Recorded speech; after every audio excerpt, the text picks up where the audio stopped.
नमस्कार, मी पंकजा गोपीनाथ मुंडे।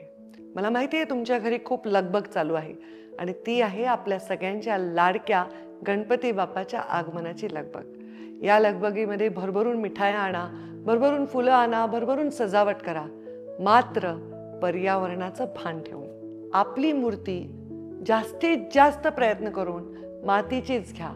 पीओपीची जरी आपण मूर्ती घेतली किंवा कुठली आपली मूर्ती असेल तर 6 फुटाच्या पेक्षा कमी मूर्ती असेल तर तिचं नदी, नाले, तलाव, समुद्र याच्यात विसर्जन न करता कृत्रिम तलावातच विसर्जन करा। जे सार्वजनिक गणपती मंडळ आहेत त्यांना मात्र आवर्जून माझी विनंती आहे की पीओपीच्या गणपतीला नाही म्हणा। पीओपीचा गणपती जरी आणला असेल तर त्याच्या मागे लाल डॉट लावा आणि त्याचं विसर्जन न्यायालयाच्या आणि शासनाच्या गाईडलाईन प्रमाणेच करा। गणेशोत्सव करा साजरा छान, पर्यावरणाचं ठेवा भान।